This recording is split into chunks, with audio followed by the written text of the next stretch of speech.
Hello. तो भाई क्या हाल चाल है सबका। तो बेसिकली सबसे पहले वीडियो स्टार्ट करने से पहले मैं बता दूं कि निफ्टी इंडाइसिस साइट पे सबको जाना है और वहाँ से सेक्टर वाले पार्ट में जाना है। और सेक्टर में आपको एक लिस्ट मिलेगी प्रॉपर, जिसमें सारे सेक्टर जो है highly weightage, basically highly weightage क्या, टोटल जो लिस्ट रहती है वो सारी लिस्ट आपको मिल जाएगी। फिर आपका याद आप क्या करो कि इसका स्क्रीनशॉट ले लो, ठीक है। फिर क्या है कि हर स्टॉक में जैसे आप अंदर जाओगे ना, जैसे अपनी सीरीज़ चल रही है बैंक निफ्टी की, तो बैंक निफ्टी का मैं एग्जांपल दे रहा हूँ आपको। जैसे ही आप सेक्टर पे क्लिक करोगे ना, तो पूरी सेक्टर की आपको डिटेल मिल जाएगी, कौन कौन से स्टॉक्स है, कौन कौन से नहीं है। तो इस वाले सेक्शन में आप डबल क्लिक करोगे ना, तो आपको एक ऐसा स्ट्रक्चर पता चलेगा कि ये जो सेक्टर है उस सेक्टर में कौन कौन से स्टॉक्स है और उनका कितना कितना परसेंट है उसमें। तो आपको ये पता चलेगा कि कौन सा स्टॉक हाईली वेटेज है और कौन सा मतलब लो वेटेज है। तो आपको एक वेटेज का आइडिया लगेगा सेक्टर के अंदर। तो अभी अपन कौन सी सीरीज कर रहे हैं, बेसिकली अभी अपन बैंकिंग स्टॉक्स की कर रहे हैं, निफ्टी बैंक।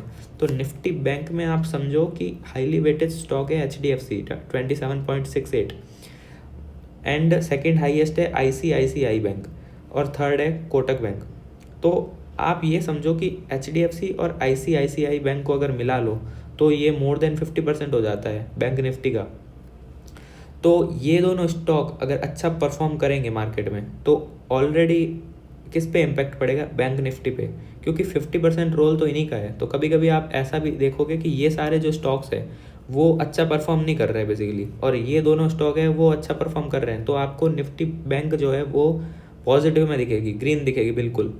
और कभी कभी क्या होगा कि मतलब ये एक कोरिलेशन है बेसिकली सेक्टर का स्टॉक से, क्योंकि अपन ने सबसे पहले पहले वीडियो में एनालिसिस किया है निफ्टी बैंक का, आफ्टर दैट सेकंड वीडियो में अपन ने एनालिसिस किया है HDFC का। अब आज अपन कोटक बैंक की बात करने वाले हैं, ठीक है। तो आज का वीडियो अपना पूरा कोटक बैंक के ऊपर रहेगा। उसके बाद में अपन वन बाय वन ये सारे स्टॉक्स हैं उनको कंप्लीट करेंगे, तब अपनी सीरीज़ कंप्लीट होगी। अब इस सीरीज़ को कैसे आपको अप्रोच करना है वो समझो। सबसे पहले तो एक ब्रोकर आपने चूज़ कर ही लिया होगा, अभी इतनी जर्नी में आप आगे बढ़ गए हो तो मैं अभी करंटली अपस्टॉक्स यूज़ कर रहा हूँ। तो आप लोग जो भी ब्रोकर यूज़ कर रहे हो उसमें एक वॉच लिस्ट वाला सेक्शन आता होगा, ठीक है। तो आपको सिंपली क्या करना है कि एक बैंक निफ्टी नाम की वॉच लिस्ट ऐड करनी है। फिर उसमें क्या करना है, डे बाय डे जैसे जैसे आप वीडियो देख रहे हो ना, एपिसोड 1, एपिसोड 2, एपिसोड 3, तो उस चीज़ को आप फॉलो भी करना है, प्रैक्टिस भी करना है। फॉलो का मतलब है कि जैसे आपने बैंक निफ्टी का वीडियो देखा और उसका एनालिसिस देख लिया, तो फिर आपको क्या करना है, चार्ट पे जाना है, सारी चीज़ें ड्रॉ करनी है, सारे जोन ड्रॉ करने हैं अलग अलग टाइम फ्रेम पे, और अपना प्लान ऑफ एक्शन जो आपको लगता है कि आने वाले टाइम में प्राइस अगर ऐसा मूवमेंट करती है तो मेरा प्लान ऑफ एक्शन ऐसा रहेगा, तो वो आपको लिखना है वहाँ पे चार्ट पे, टाइप करना है और टाइप करके छोड़ देना है। उसका क्या सिग्निफिकेंस है, इन फ्यूचर जब प्राइस एक्शन बनेगा नया, तो आपको पता चलेगा कि मेरा जो प्लान ऑफ एक्शन था और प्राइस ने जो मोमेंटम दिया है उसका मतलब वो सिंक्रोनाइज वे में काम कर रहा है कि नहीं कर रहा है, ठीक है। तो ये चीज़ आपको लॉन्ग टर्म में बहुत समझ आएगी। अब सुनने में लग रहा होगा कि क्या बेकार फालतू की चीज़ है, और अब आगे क्या रहने वाला है वो समझो। जैसे जैसे आप वन बाय वन एक एक स्टॉक को एनालिसिस करके उस वॉच लिस्ट में ऐड करते जाओगे, तो एक दिन आएगा जब ये जितने भी स्टॉक्स आपको दिख रहे हैं ना सामने बैंक निफ्टी के, वो सारे स्टॉक आप एनालिसिस कर चुके होंगे, ठीक है। फिर क्या होगा कि फिर आपको जितना टाइम अभी पहली बार एनालिसिस करके उस वॉच लिस्ट में ऐड करने में लगता है ना, उतना टाइम नहीं लगेगा। फिर क्या है कि आपको जस्ट रिव्यू करना है कि जो करंट बेसिकली जो मेरा प्लान ऑफ एक्शन है वो कैसे वर्क कर रहा है और कैसे नहीं कर रहा है। और टाइम के साथ जैसे नया प्राइस एक्शन बनेगा तो उसमें छोटे मोटे करेक्शन करने हैं आपको। बेसिकली नए जोन बनेंगे तो नए जोन को मार्क करना है, फिर उसको छोड़ देना है, फिर और नए जोन बनेंगे तो और जोन को रिफाइन करना है, ठीक है। तो बेसिकली फिर बाद में काम पूरा एकदम स्मूथ हो जाएगा। अभी स्टार्टिंग में आपको हार्ड वर्क करना पड़ेगा, एक एक स्टॉक के अंदर घुस के पूरा मार्किंग करके टॉप डाउन अप्रोच करके पूरी वॉच लिस्ट प्रिपेयर करनी पड़ेगी, ठीक है। और उसके बाद में आपको उस हार्ड वर्क का पूरा रिजल्ट भी मिलेगा, ठीक है। तो अब अपन स्टार्ट करते हैं कोटक बैंक के डिस्कशन के बारे में, ठीक है। तो कोटक बैंक में अगर अपन बात करना चालू करते हैं तो सबसे पहले तो इसको रिफ्रेश करना पड़ेगा। वीडियो ही आई थिंक बड़ा हो सकता है, बड़ा इन द सेंस कि मैंने पहले वो जनरल चीज़ें डिस्कस कर ली ना, तो अब हो सकता है थोड़ा बड़ा हो जाए। निफ्टी बैंक ओपन हो गया है। निफ्टी बैंक में आप ये देख रहे हो पूरी लिस्ट, ये निफ्टी बैंक के स्टॉक्स है।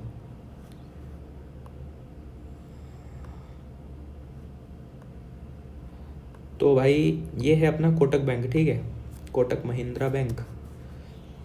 अपन चलते हैं टाइम फ्रेम पे।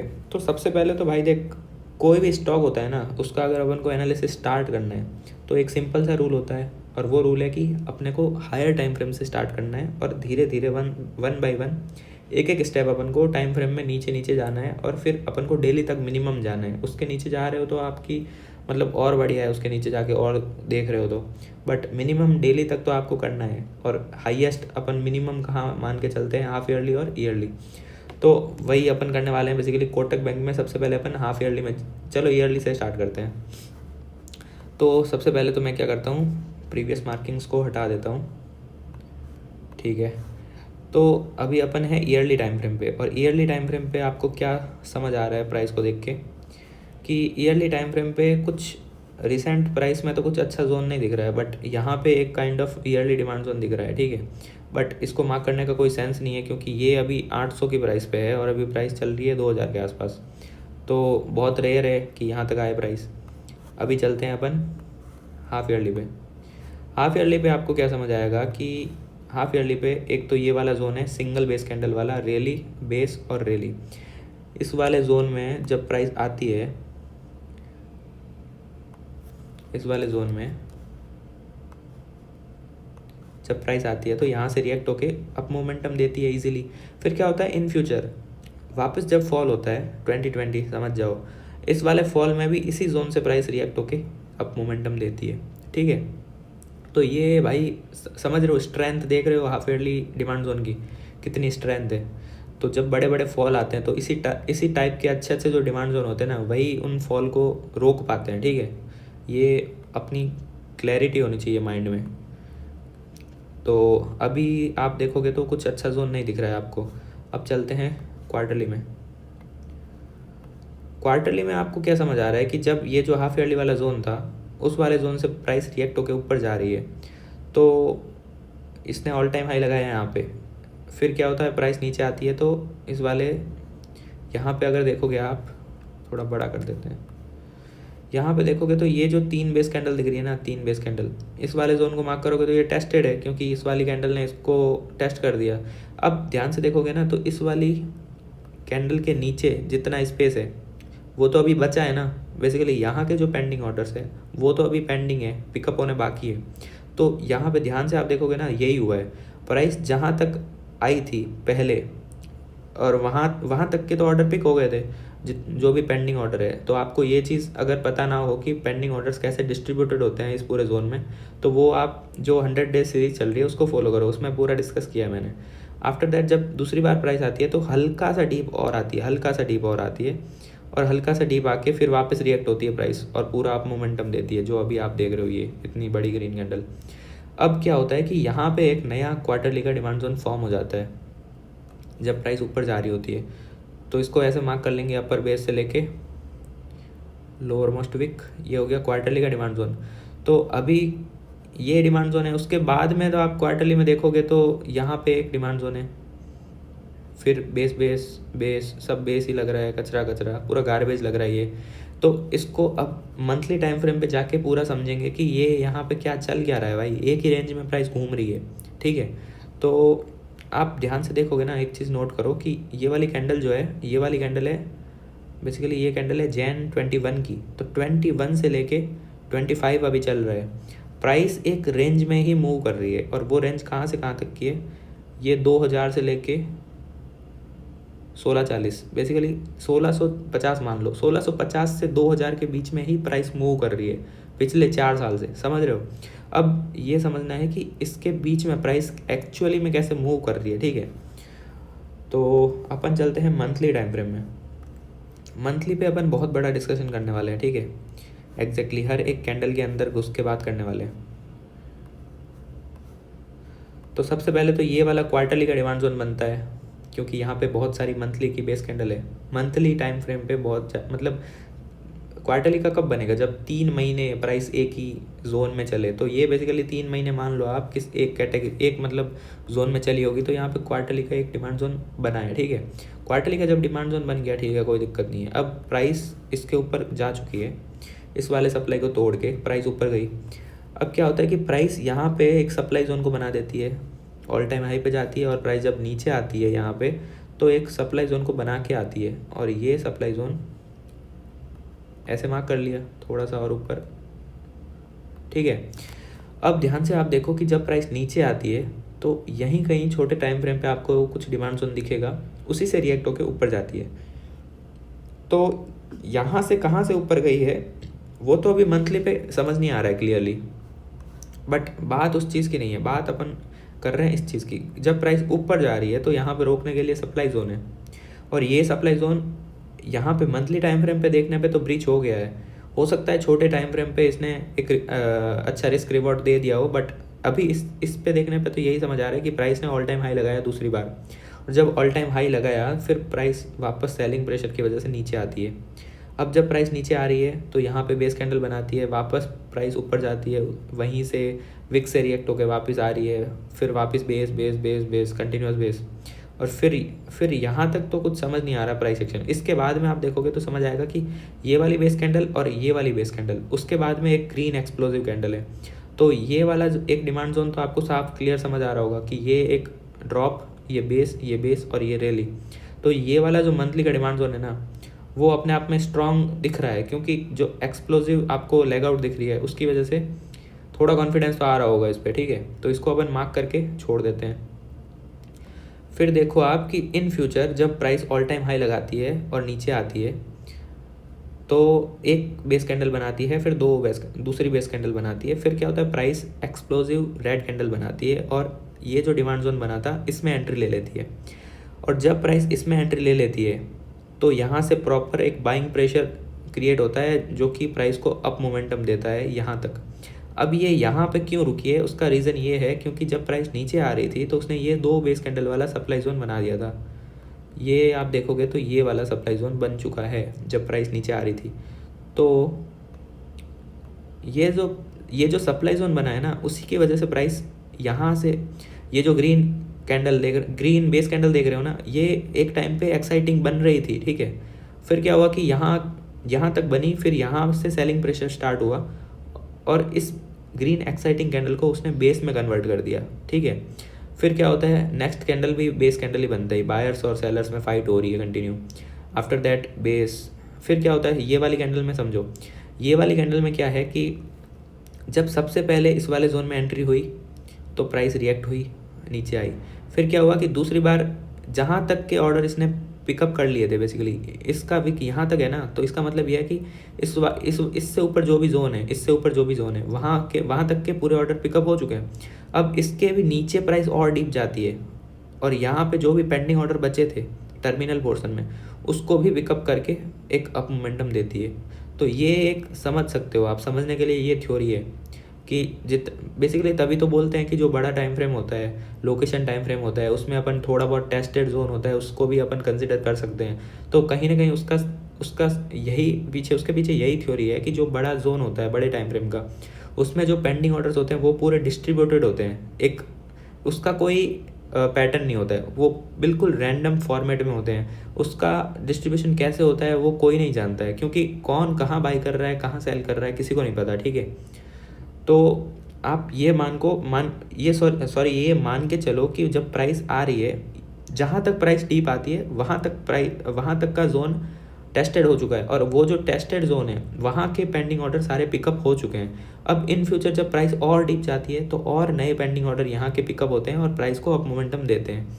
फिर क्या होता है, प्राइस यहाँ तक अप हाई लगाती है, फिर यहाँ पे आके क्लोज होती है। तो इसका रीज़न है कि यहाँ पे कुछ ना कुछ सेलिंग प्रेशर रहा होगा छोटे टाइम फ्रेम में, ठीक है। फिर वापस आती है प्राइस, यहाँ पे क्लोज होती है और वापस नीचे आती है। बेसिकली सेलिंग प्रेशर कंटिन्यू रहता है। अब ये जो सेलिंग प्रेशर है वो प्राइस को कहाँ तक लाता है, समझो, बिल्कुल टर्मिनल पोर्शन तक, बिल्कुल टर्मिनल पोर्शन तक। अब ऐसा भी हो सकता है कि ये जो मंथली का डिमांड जोन है ना, इसको मार्क कर लेते हैं,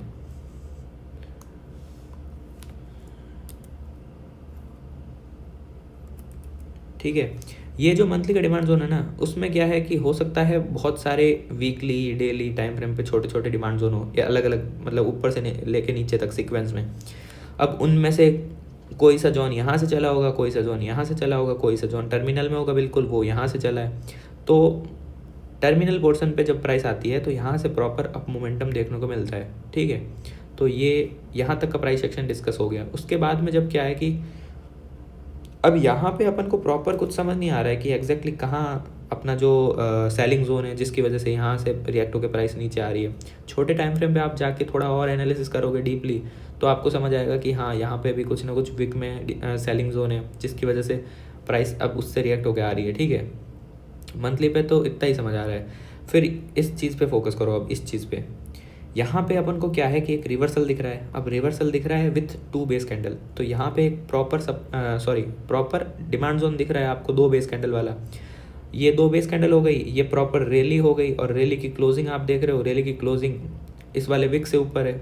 तो इसका मतलब क्लोजिंग भी अच्छी है क्योंकि इस पूरी सप्लाई को इसने ब्रीच करके उसके ऊपर क्लोजिंग दी है, ठीक है। तो अरे यार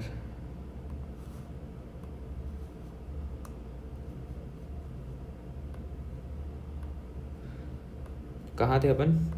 हाँ, तो 2 बेस कैंडल वाला जोन, इस जोन की लेग आउट जो है वो लेग आउट ने अच्छी क्लोजिंग दी है क्योंकि ये वाली सप्लाई को उसने ब्रीच करके उसके ऊपर क्लोजिंग दी है, ठीक है। अब प्राइस नीचे आ रही है उसका रीज़न तो ये वाला सप्लाई जोन है क्योंकि इस वाले सप्लाई जोन में जब एंटर हुई है प्राइस तो वहाँ से सेलिंग प्रेशर आ रहा है। बट ये रैली बनी है तो यहाँ पे जो बेस कैंडल है ना वहाँ पे एक डिमांड जोन क्रिएट हो गया है। अब उस डिमांड जोन को अपन मार्क कर लेते हैं अपर बेस से लेकर लोअर विक तक, ठीक है। इन फ्यूचर क्या होता है, सेलिंग प्रेशर कंटिन्यू रहता है। और अब देखो ध्यान से, सेलिंग प्रेशर यहाँ तक रहा, फिर क्या हुआ कि इस वाली ये जो कैंडल है ना ये भी काइंड ऑफ बेस है। इसको बेस मानते हुए अगर आप इस वाले पैटर्न को देखोगे ना, rally base and leg out, sorry rally base and drop, तो ये वाला जो बेस कैंडल है ना उससे अभी करंटली प्राइस रिएक्ट होके मतलब इस वाले कैंडल के अंदर अगर फील लेना चाहोगे ना आप ये वाली बेस कैंडल कैसे बनी, तो सबसे पहले क्या हुआ, ये जो ड्रॉप है प्राइस कंटिन्यूसली डिक्रीज होती है, यहाँ पे क्लोजिंग देती है, फिर यहाँ ओपन होती है, ओपन होके प्राइस कंटिन्यूसली अप मोमेंटम देती है और प्राइस यहाँ तक जाती है। यहाँ तक जाने के बाद क्या होता है, इस वाले डिमांड जोन में एंटर हो चुकी है प्राइस, छोटे टाइम फ्रेम पे और अच्छा एग्जीक्यूशन दिख रहा होगा यहाँ पे, जिसकी वजह से क्या होता है सेलिंग प्रेशर आता है और वो एक ग्रीन एक्साइटिंग को प्रॉपर एक बिल्कुल एक नैरो बेस कैंडल में कन्वर्ट कर देता है। फिर वो सेलिंग प्रेशर कंटिन्यू रहता है और इस वाले डिमांड जोन में एंट्री ले लेता है, इस वाले डिमांड जोन में एंट्री ले लेता है। फिर क्या होता है कि इस वाले डिमांड जोन में एंट्री लेते ही एक बार के लिए अप मोमेंटम आता है प्राइस में इतना। ये वाला जो विक देख रहे हो ना लंबा सा, ये वाला विक तभी बना है जब इस वाले से प्राइस रिएक्ट हुई है। आफ्टर दैट क्या होता है कि प्राइस और डीप जाती है इसके अंदर, फिर प्रॉपर 3 बेस कैंडल बनाने के बाद मतलब 3 महीने प्राइस इसी रेंज में घूमी, उसके बाद मतलब 3 महीने बायर्स और सेलर्स की फाइट चली यहाँ पे इसी प्राइस रेंज में, और फाइनली एट द एंड क्या हुआ, बायर्स जीत गए, बायर्स जीते और ग्रीन एक्सप्लोसिव कैंडल बनती है। अब ध्यान से आप देखोगे तो इस 3 बेस कैंडल वाला, तो यहाँ पे एक नया डिमांड जोन बन गया है ये 3 बेस कैंडल वाला। अब इस 3 बेस कैंडल को कंसिडर करके आप अपर बॉडी से लोअर विक तक आप मार्क कर सकते हो, ठीक है, कोई दिक्कत नहीं है। और उससे प्राइस एक बार के लिए एक बार यहाँ पे एंट्री ली भी है इस वाले जोन में, और हिट होके प्राइस ने पूरा अप मोमेंटम भी दिया है। After that selling pressure continue रहा और प्राइस और डीप आती है, और इस वाले टेस्टेड मंथली के डिमांड जोन में वापस जब सेकंड टाइम प्राइस आती है तो टर्मिनल में जो पेंडिंग ऑर्डर्स थे उसकी वजह से एक और ग्रीन एक्सप्लोसिव कैंडल बनती है। बट वही बात है कि बाइंग प्रेशर जो है वो सस्टेन नहीं कर पाता है और वापस कंटिन्यूस सेलिंग आती है, और फाइनली ये वाला डिमांड जोन ब्रीच हो जाता है। और ये वाला डिमांड जोन ब्रीच होने के बाद कंटिन्यूस प्राइस नीचे जाती है, और फिर यहाँ कहीं मतलब यहाँ कहीं पीछे आप देखोगे ना, पीछे ये वाला जो एरिया है ना जहाँ पे जो 2 कैंडल के बीच का एरिया है ना कि प्राइस एक बार के लिए यहाँ तक हाई लगाती है, फिर यहाँ तक लो आती है, और फिर यहाँ से एक अप मोमेंटम दिखता है। तो कहीं ना कहीं यहाँ पे आपको छोटे टाइम फ्रेम पे डेली पे जाके देखोगे ना तो आपको यहाँ पे भी डेली टाइम फ्रेम में एक कंसोलिडेशन दिखेगा थोड़ा सा बेस कैंडल वाला। तो उस वाले जोन की वजह से एक प्राइस, और दूसरी चीज़ ये है कि उस छोटे से जोन अकेले जोन में इतना पोटेंशियल नहीं है कि वो फॉल को रोक दे। हो सकता है उस टाइम पे सेक्टर का सपोर्ट हो, साथ में मल्टीपल दूसरे स्टॉक्स हैं उनमें भी कुछ प्राइस डिमांड जोन में आ रखी हो, उसकी वजह से यहाँ से प्राइस रिएक्ट होकर ऊपर जा रही है, ठीक है। फाइनली क्या होता है भाई, बेस बन रही है, बेस बन रही है, बेस बन रही है, टर्मिनल पोर्शन में विक में जो बचा है उसकी वजह से सेलिंग आ रही है। अब करंट मार्केट प्राइस पे आ जाते हैं, बहुत सारा डिस्कस कर लिया अपन ने। करंट मार्केट प्राइस पे अपन को अभी के लिए तो बस ये दिख रहा है कि यहाँ पे एक मंथली का डिमांड जोन है, ठीक है।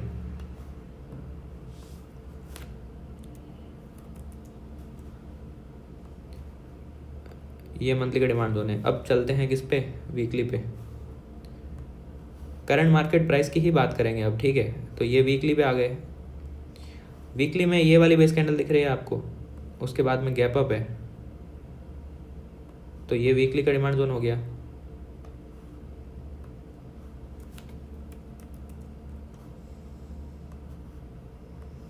तो ये वीकली का डिमांड जोन हो गया। अब जब प्राइस यहाँ से नीचे आएगी तो यहाँ अपने पास एक वीकली का डिमांड जोन है रोकने के लिए, जिसको मंथली टाइम फ्रेम का भी सपोर्ट है। ऊपर भी देख लेते हैं कि कुछ रोकने के लिए है क्या। तो ऊपर सप्लाई जोन तो कुछ अच्छा अपन को वीकली टाइम फ्रेम पे दिख नहीं रहा है, क्योंकि सारे विक दिख रहे हैं। ये वाला जो है एक बेस कैंडल वाला, वो ऑलरेडी टेस्टेड है, तो ये वाला टेस्टेड जोन है एक। तो यहाँ तक आप देखोगे तो अपन कुछ बता नहीं सकते कि कहाँ से प्राइस रिएक्ट होकर नीचे आएगी। सप्लाई के बारे में कुछ कमेंट नहीं कर सकते। डेली टाइम फ्रेम पे देखते हैं।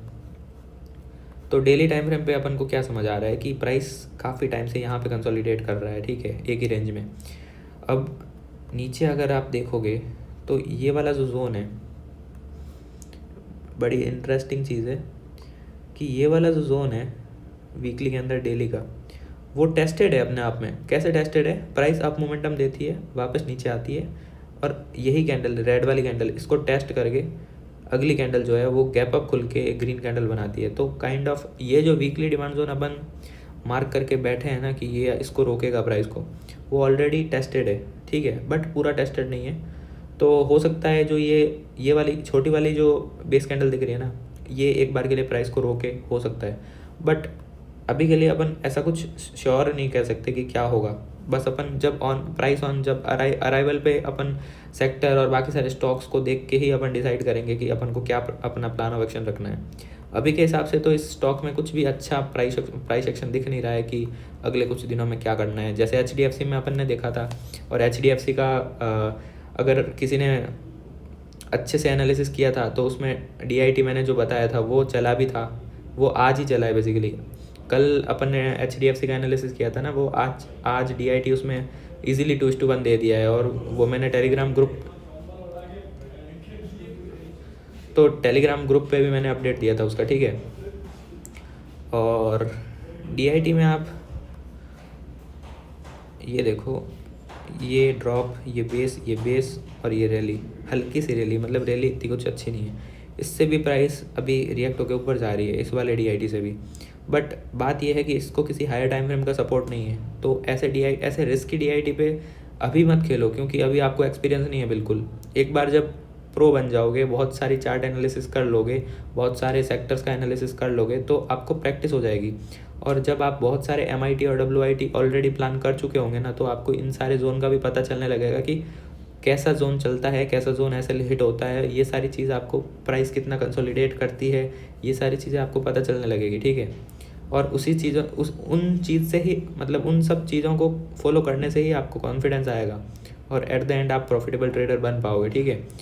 ऐसा कोई जादू नहीं है कि आप एक ही दिन में ये चीज़ कर लो तो आप प्रॉफिटेबल हो जाओगे, ऐसा कुछ नहीं है। ये एक प्रोसेस है पूरा, और प्रोसेस से निकलना ही पड़ेगा, कोई शॉर्टकट नहीं है, ठीक है। तो अभी इतना ही है भाई कोटक बैंक में बताने के लिए। बेसिकली जो, मतलब फैक्ट से ज़्यादा जो थॉट्स मेरे हैं ना, उस पर फोकस करो कि मैं क्या सोचता हूँ, कैसे सोचता हूँ, और आप कैसे सोचते हो, उसको कंपेयर करो, तो आपको समझ आएगा कि हाँ क्या डिफरेंस है, ठीक है। तो मिलेंगे नेक्स्ट वीडियो में, और नेक्स्ट अपना बैंक निफ्टी का ही होने वाला है एपिसोड 4। और जो 100 डेज सीरीज़ है उस पे डे 20 में डालने का सोच रहा हूँ। बट अभी क्या है कि नेक्स्ट एक वीक बाद मेरे 3rd ईयर के फाइनल एग्ज़ाम है। 3rd ईयर के फाइनल एग्ज़ाम, मतलब समझ रहे हो, बहुत हार्ड होने वाले हैं। तो हो सकता है वीडियो की फ्रिक्वेंसी जो है वो कम हो जाए, क्योंकि वो जो सीरीज़ वाले वीडियो होता है ना 100 डे सीरीज़ वाले, उसको बनाने के लिए पूरी प्लानिंग करनी पड़ती है।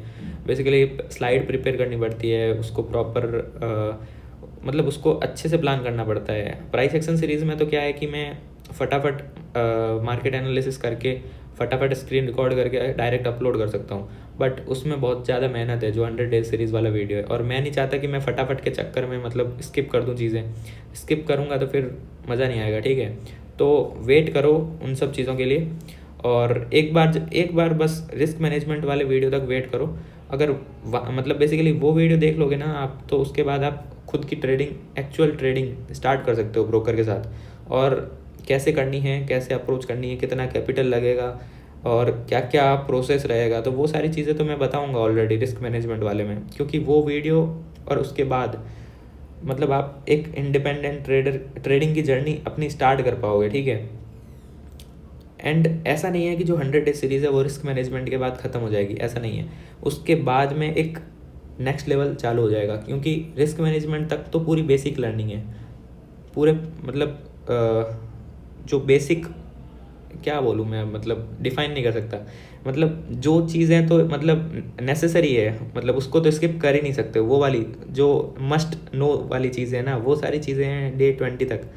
और उसके बाद में क्या है कि आफ्टर रिस्क मैनेजमेंट अपन वो सारी चीज़ें बढ़ेंगे, वो सारी चीज़ें जो अपनी एक्यूरेसी को बढ़ाएगी मार्केट में। जैसे आप रिस्क मैनेजमेंट तक जितनी चीज़ें पढ़ोगे, उससे ट्रेड करोगे, तो आपका मान लो आप 70% आप एक्यूरेसी अचीव कर पा रहे हो, तो वो एक्यूरेसी 85 to 90% हो जाएगी अगर उसके बाद की जो जर्नी है उसको आप एकदम डीपली फॉलो करोगे। क्योंकि उसमें अपन एडवांस चीज़ें पढ़ेंगे, हर चीज़ का एक नेक्स्ट लेवल पढ़ेंगे, ठीक है। तो मिलेंगे नेक्स्ट वीडियो में। और लास्टली जो वीडियो यहाँ तक देख रहा है तो वो प्लीज़ लाइक और कमेंट करके जाया करो, क्योंकि लाइक और कमेंट जो करते हैं उनकी जब प्रेजेंस होती है तभी अपन को मोटिवेशन मिलता है भाई नेक्स्ट वीडियो और मेहनत करके शूट करने का, ठीक है। तो कमेंट सेक्शन में बताना भाई कि प्राइस एक्शन सीरीज़ कैसी लग रही है, कुछ हेल्पफुल है कि नहीं है, ठीक है। मिलेंगे नेक्स्ट वीडियो में।